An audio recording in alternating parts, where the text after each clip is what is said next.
Welcome to the 2022 Economic Preparation and Depression channel. I'm your host, Tony. Thank you for joining me on this Saturday night edition, May 14th, 2022. Please be sure to hit that subscribe button for the latest information on what's going on in America and also sometimes what's going on in the world. Today, we're going to be talking about the CPI index, the Consumer Price Index report for April, and also the hyperinflation that's going to be continuing in gas, food, and energy costs continue to go up for most of Americans, all of us across every state in this country, and as well as President Biden's moratorium on student loans and other things is going to be ending coming up here at the end of the summer 2022. So by September, I believe, or August, the last day in August. So this could be a very interesting summer here. As many of you know, many black swans could come in and affect us, but we just got to take it one day at a time, pray, prepare, and continue to be with our families and to work hard as best we can. So, guys, let's get right into it. NBC, April Consumer Price Index report expected to show inflation has already peaked. We know that inflation is at 8.9% or 9% and growing here.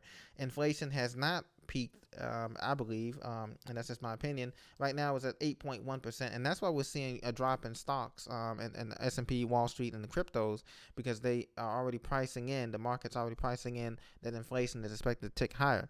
If you remember a couple of videos ago, I think last month, I said that inflation will continue to grow to 10%, and this is the case that we're seeing right now. Inflation is still above 8.5%, and it's continuing to get higher, and it's going to be fueled by gas and food and utility, and fueled by supply shortages that we're going to be seeing at these shoppers and grocery stores. Now they're saying, guys, that you heard it on TV and the news about the baby formula shortages.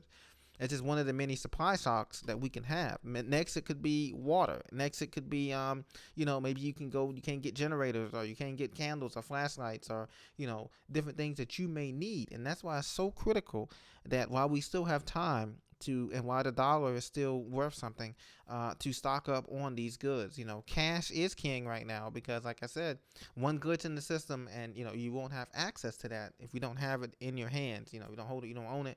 So you want to continue to stock up on those things here, guys, because this shows you just baby formula, things like that can really get out of hand.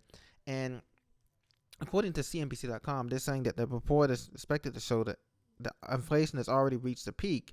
But some investors don't believe that's the case. Okay, as you can see, the consumer price index here is at 8.5%. Okay, but that's seasonally adjusted here. If you look at the note here, see the note. The statistics is brought to you by the Bureau of Labor Statistics. This is the source of the Board of Governors, Federal Reserve. So this comes straight from the Fed, guys. 8.5%. Now, I told you inflation will continue to rise to 10% and even higher here. So I definitely expect that to happen.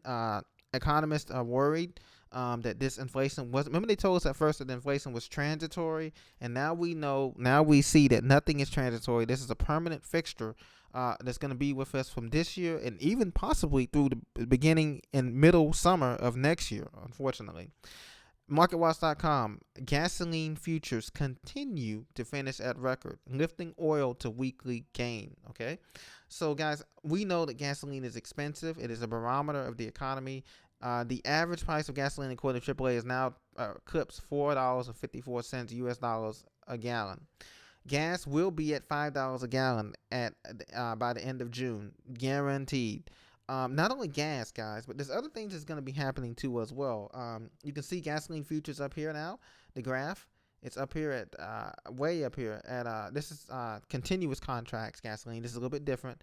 It's still at $3.95 a gallon. So gasoline is moving in the wrong direction for consumer. With just 2 weeks to go into the official beginning of summer, the Memorial Day weekend, May 26th, May 27th, somewhere around there, the price of gasoline is at an all-time record at the pump.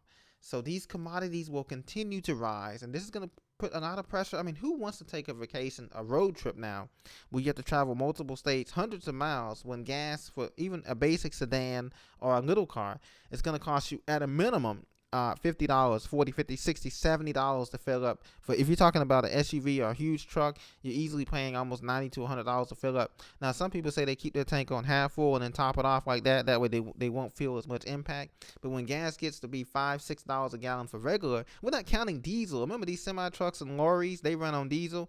Diesel at some of these stores I'm seeing in the Northeast are running at $6, $6.25 a gallon. They could easily be $8 for diesel by the time we get done at the end of this summer. So, guys, this is going to be absolutely crucial in this economy. Now, The student loan thing I was going to tell you about was that Biden is not looking at counseling $50,000 in student loans per borrower, and he said that he promised he's working on a plan for debt forgiveness, quote unquote, in the next couple of weeks. Listen, we have student loan borrowers; they will be expected to make full payments. This debt is non-transferable, it's non-bankruptable, meaning that you can't claim it in bankruptcy, Chapter 7, 13, 11, etc. It stays with you through life, as most of you know in America. That's what's happening. So a lot of people have been petitioning here to cancel student loans. But guys, imagine if they say you have to make some type of payments on this thing, upwards of what, 400 or 500 a month. Some people are close to $1,000 a month. How is the economy going to sustain itself when you have new college graduates with $1,000 a month payments on student loans? Rental payments are unbelievable for one bedrooms in most of these big cities like L.A., Miami, Houston, Dallas. One bedroom there average what 1,700 a month, 1,800 easily in some of these suburbs. How are they going to afford that? Plus a car payment. The average car payment in the United States is $600 a month. That's not counting the insurance, gas, titling, licensing fees, and all that. So, guys, about 70% of student loan borrowers making regular payments before COVID are now expected they're going to have to make payments now again coming up in the thing. They can extend this as much as they want, but with interest rates rising, it's eventually coming that the payments, the piper is going to have to be paid. And this is going to be one of the problems that's going to collapse this economy. Between the student loan collapse, the housing collapse, and the credit collapse, that's basically the American middle class right there in a nutshell. And the future middle class right there. And this is why it's so important to have alternative ways of educating your kids, either through a trade school, homeschool, get a trade, not only just a trade, but a homeschool, also doing an online, trying to get an online business started with your skill that you learning, that you would learn in college, unless it's something that you have to really be licensed for, specialized like a surgeon or engineer, of course, yeah, but anything else, you might want to try to look at these alternative ways because everything is going online. We're working from home. So you might want to try to do something like that instead of borrowing these massive amounts of money that has to be paid back, just like the national debt has to be paid back. So just something to consider. So anyway, guys, I hope you enjoy your weekend. I just want to touch base with you real quick with these 3 points and encourage you to continue to prep and stock because none of us are truly fully prepared, but we do the best we can because we know what's coming is going to be a slow ride to this depression here. So God bless. I'll talk to you very soon. Thank you for listening.